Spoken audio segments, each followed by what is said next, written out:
आवाज आ रही है आपको मेरी? जी जी आ रही है सर। जी। तो आज हमने जो है वो अपना सिलेबस और पेपर पैटर्न को डिस्कस करना था। मैंने ये बात आपको पहले भी समझाई थी कि ज़ाहिर है हम इससे पहले ये जो इकोनॉमिक्स ऐसे सब्जेक्ट है जो हम पहले पढ़ के नहीं आए। बेटा जो स्टूडेंट ऐड हुए हैं वो अपने माइक जो है ना वो अनम्यूट कर लें पहले। हम सिलेबस स्टार्ट करने से पहले थोड़ा सा पेपर पैटर्न को और सिलेबस को थोड़ा सा डिस्कस कर लें कि बेसिकली इकोनॉमिक्स स्टार्ट करने से पहले इसका सिलेबस क्या है और इसके जो है पेपर पैटर्न जो है वो क्या है, यानी हम पेपर को अटेम्प्ट जो है वो किस तरह से करेंगे। ठीक है, तो क्योंकि ये बात मैंने पहले भी बताई कि आप मोस्टली जो जितने भी मेरे पास स्टूडेंट हैं वो साइंस बैकग्राउंड से हैं। ठीक है, तो इससे पहले जो है वो उन्होंने कभी economics subject as a subject जो है वो इकोनॉमिक्स नहीं पढ़ा। अब फर्स्ट टाइम ऐसा है ये जो सब्जेक्ट इकोनॉमिक्स को पढ़ रहे हैं। ठीक है, तो ज़ाहिर है इसकी बेसिक बनाने में थोड़ा सा टाइम लगेगा, लेकिन सबसे पहले हम इसका सिलेबस डिस्कस कर लें कि इसके सिलेबस में आपके पास है क्या। आपके पास एक स्क्रीन शेयर हो रही है, नज़र आ रहा है आपको कि पेपर में आपके पास दो पोर्शन होंगे, दो टॉपिक होंगे। एक आपका होगा माइक्रो इकोनॉमिक्स और एक आपके पास होगा मैक्रो इकोनॉमिक्स। टोटल मिला के आपके सिलेबस में 12 चैप्टर है। 13 चैप्टर है। 7 चैप्टर आपके माइक्रो इकोनॉमिक्स में है और 5 चैप्टर जो है वो आपके मैक्रो इकोनॉमिक्स में। ये माइक्रो मैक्रो बेसिकली है क्या? माइक्रो इकोनॉमिक्स और मैक्रो इकोनॉमिक्स है ब्रांच ऑफ इकोनॉमिक्स। अगर आपने थोड़ा सा केमिस्ट्री पढ़ी होगी तो आपने देखा होगा कि केमिस्ट्री में दो ब्रांचें आपने पढ़ी, एक ऑर्गेनिक केमिस्ट्री थी और एक आपके पास इनऑर्गेनिक केमिस्ट्री थी। ठीक है, इसी तरीके से इकोनॉमिक्स भी आपके पास दो हिस्सों में डिवाइडेड है, एक है माइक्रो इकोनॉमिक्स और एक है मैक्रो इकोनॉमिक्स। हाँ, अगर ये माइक्रो और मैक्रो में डिफरेंस क्या है, ज़ाहिर है जब हम आगे पढ़ेंगे तो हम इसको समझ लेंगे, लेकिन अभी जो हमारा टॉपिक है वो सिर्फ सिलेबस को समझना है और सिलेबस को नोट करना है। माइक्रो इकोनॉमिक्स में हमारे पास टोटल 7 चैप्टर हैं, जिसमें chapter number 1 nature and scope of economics, यानी इकोनॉमिक्स के हवाले से डेफिनेशन है, इसका स्कोप क्या है, उसके हवाले से हम डिस्कस करेंगे। ठीक है, फिर हम चैप्टर 2 में आ जाएंगे। चैप्टर 2 हमारे पास होगा कि production and factor of production, production के हवाले से और फैक्टर प्रोडक्शन के हवाले से हम पढ़ेंगे। Third one is demand and supply, कि आपकी डिमांड और सप्लाई एक बहुत ही मेजर पार्ट है माइक्रो इकोनॉमिक्स में, और ज़ाहिर है जब तक आप डिमांड सप्लाई के कॉन्सेप्ट को क्लियर नहीं कर सकते तब तक आप आगे मूव नहीं कर सकते। The fourth one is consumer behaviour, आपके पास कंज्यूमर बिहेवियर आएगा। ठीक है, and chapter number 5 cost of production and revenue concept, cost of production और रेवेन्यू कॉन्सेप्ट के हवाले से आप पढ़ेंगे। चैप्टर 6 में आएगा स्केल ऑफ प्रोडक्शन। अच्छा, ये स्केल ऑफ प्रोडक्शन के बाद ये रेवेन्यू कॉन्सेप्ट लिखा हुआ है, थोड़ा सा इसको करेक्शन कर लीजिएगा। ये आपके पास आएगा laws of return, laws of return, मैं इसको सही कर देता हूँ, scale of production and laws of return.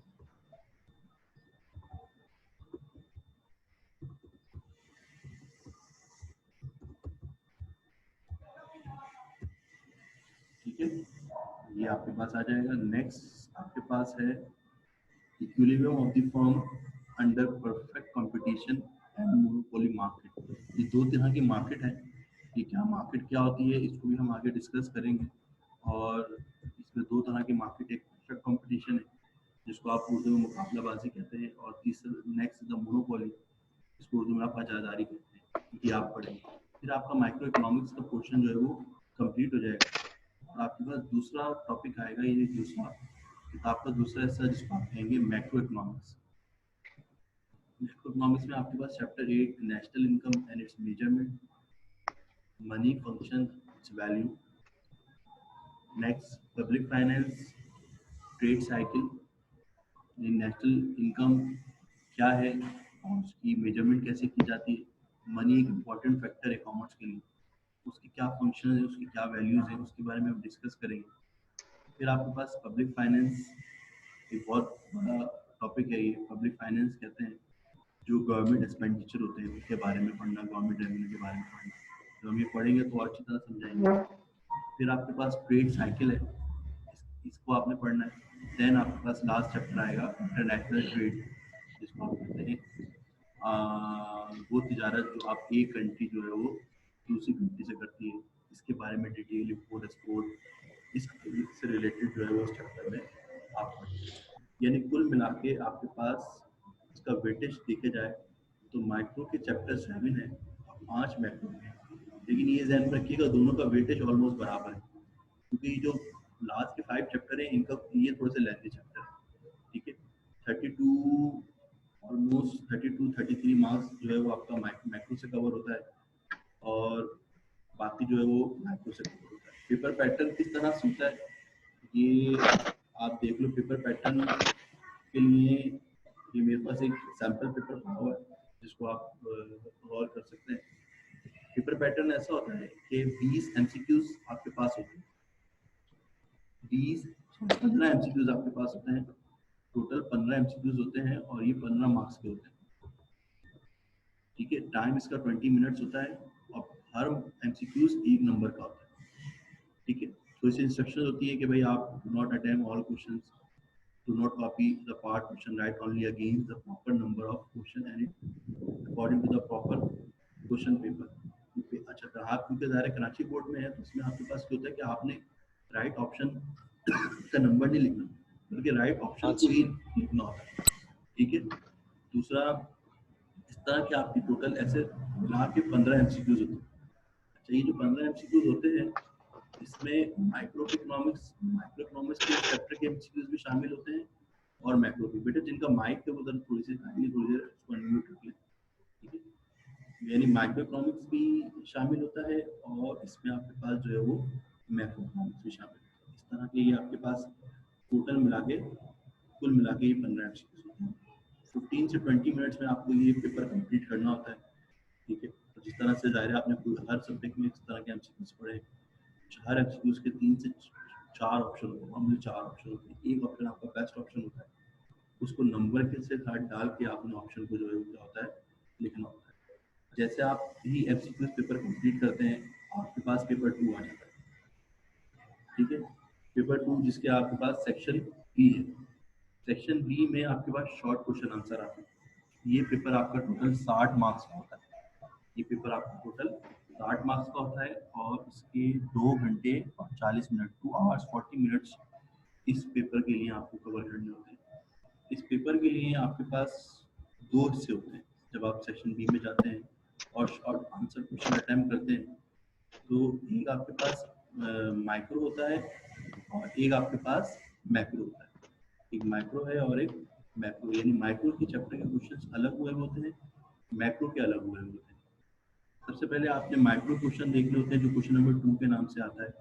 इसमें टोटल आपके पास 7 क्वेश्चन होते हैं, कभी कभार 7 भी होते हैं, कभी 8 भी होते हैं और टोटल 5 क्वेश्चन आपने जो है क्या करने होते हैं इसमें अटेम्प्ट करने होते हैं। 8 में से टोटल 5 क्वेश्चन अटेम्प्ट करने होते हैं। एक क्वेश्चन 4 मार्क्स का होता है, एक क्वेश्चन 4 मार्क्स का होता है। तो 4 इंटू 5 ये कितने मार्क्स कवर हो गए आपके 20 मार्क्स यहाँ से कवर हो जाए।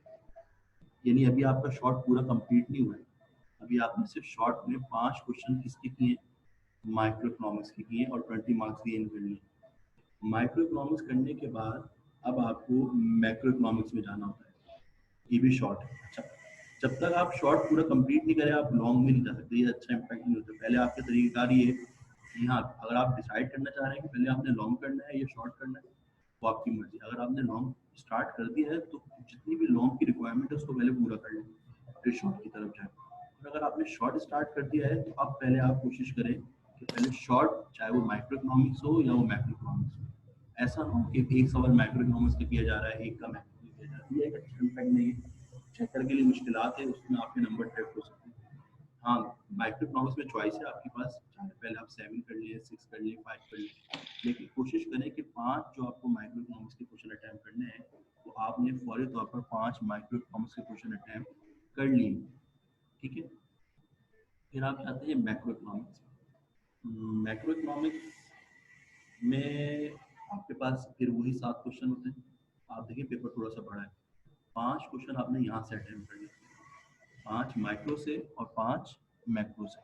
इसमें भी आपके पास हर क्वेश्चन के 4 मार्क्स होते हैं, यानी 4 मल्टीप्लाई बाय 5। अगर आप 4 को 5 से मल्टीप्लाई करते हैं तो ये टोटल कितने बन जाते हैं, 20 बन जाते हैं। शॉर्ट के जो आपके मार्क्स बन गए वो 40 बन गए, 30 माइक्रो इकोनॉमिक्स के लिए, 20 माइक्रो इकोनॉमिक्स के। ठीक है, यानी 4 क्वेश्चन आप यहाँ से अटेम्प्ट करेंगे।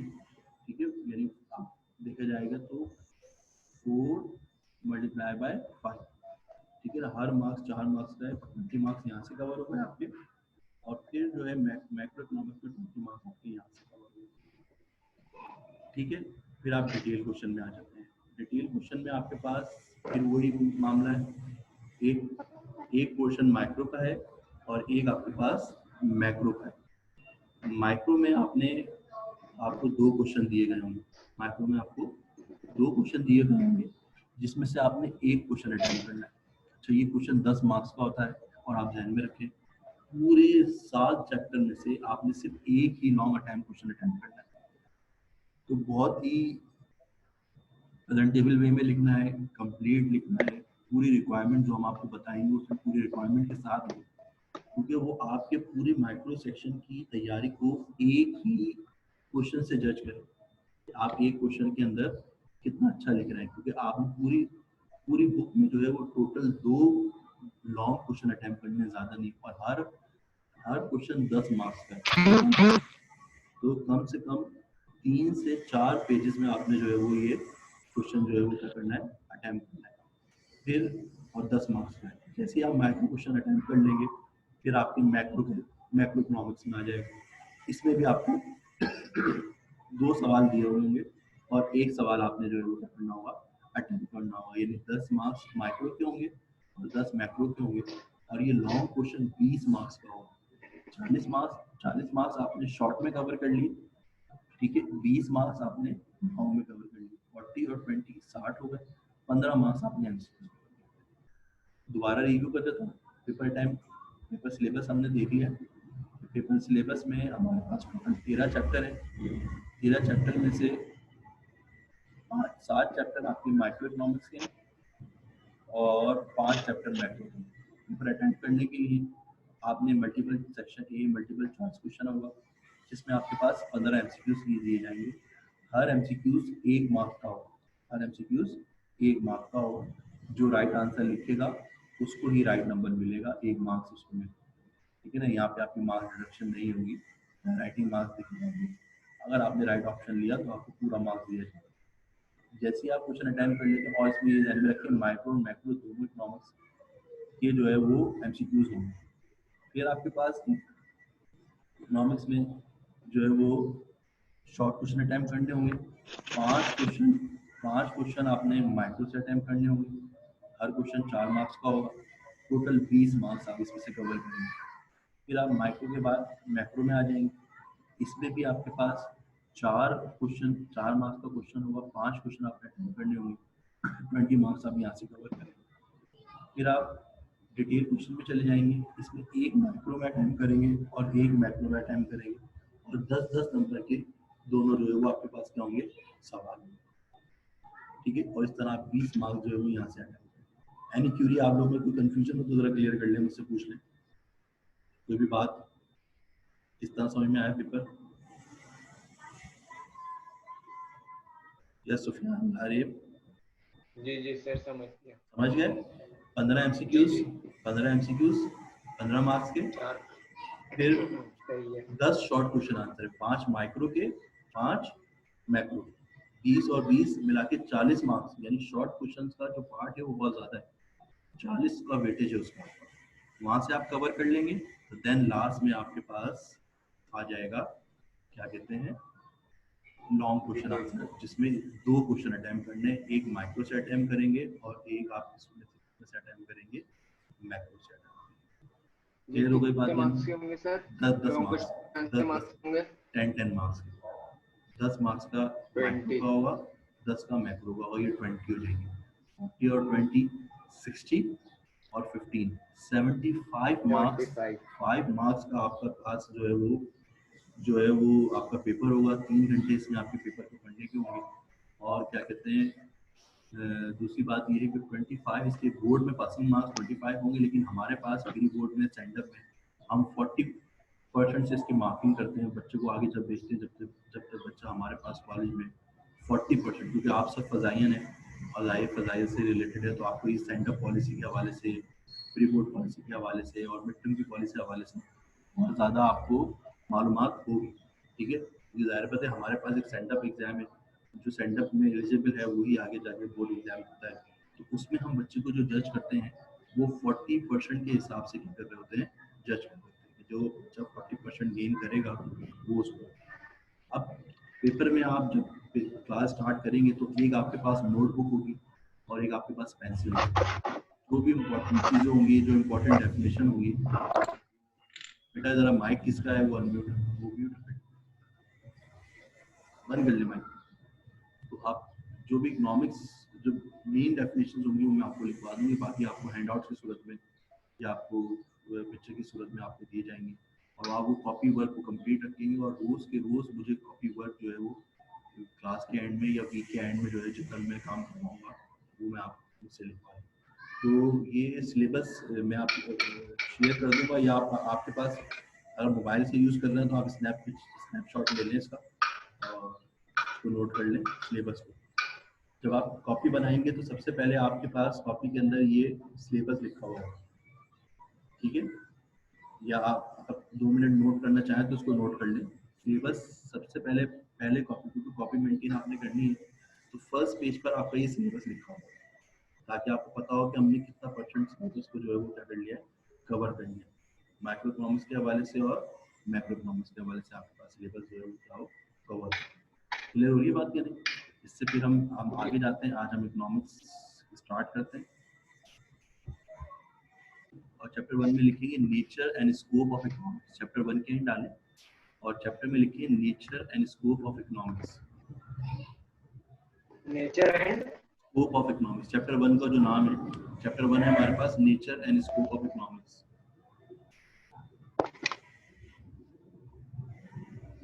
Nature and scope of economics. सबसे पहले इन शॉर्ट नोट कर लिया आपने chapter 1 nature and scope of economics.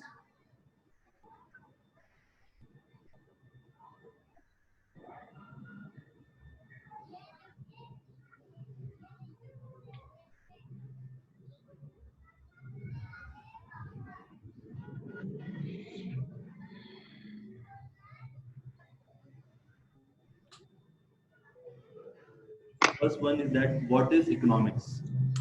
What is economics? Economics is a social science which is a social science which concerned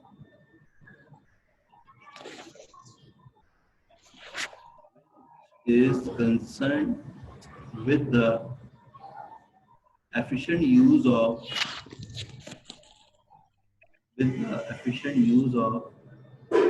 scarce resources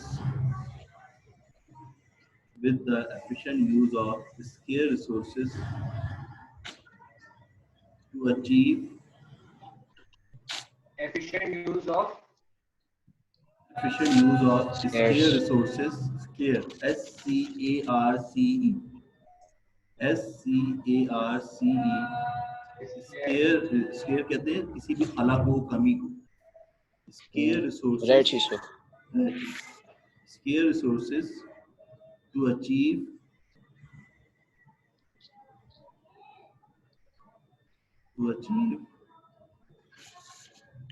maximum satisfaction of economic wants.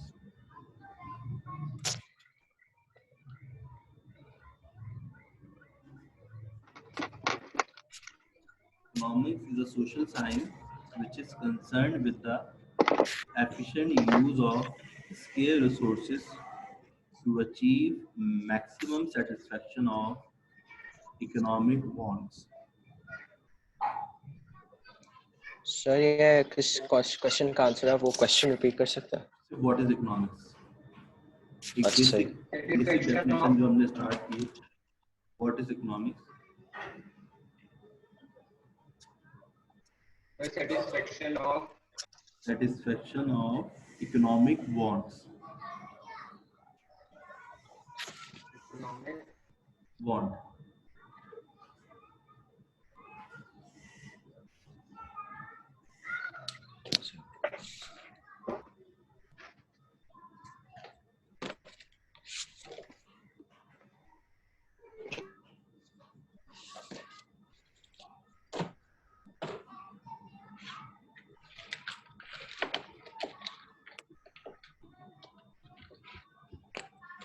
देखिए यहाँ ये basic concept है economics का, मैंने आपको दिया कि economics एक as a social science, it is a branch of the social science.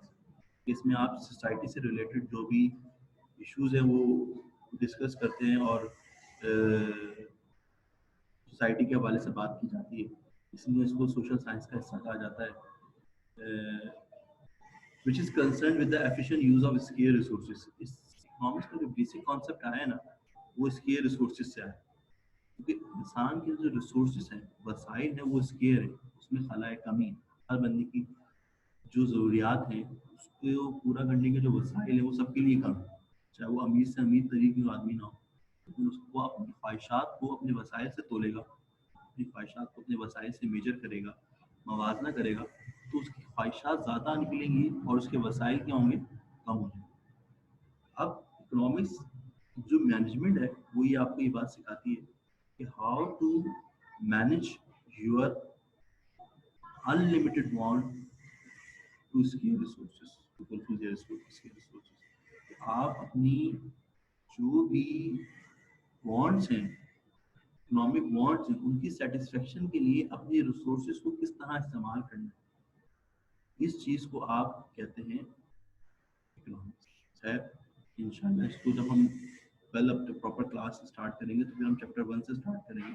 यानी इकोनॉमिक्स में अंदर आज जो बेसिक कॉन्सेप्ट है वो हम क्या सीख रहे हैं कि इकोनॉमिक्स आपको क्या चीज़ सिखा रही है, यूज़ ऑफ स्केयर रिसोर्सेज. जो आपके रिसोर्सेज है वो इंतहाई महत्वपूर्ण और एहतियात से इस्तेमाल करनी, और जो आपकी ख्वाहिशात हैं वो बहुत ज़्यादा है.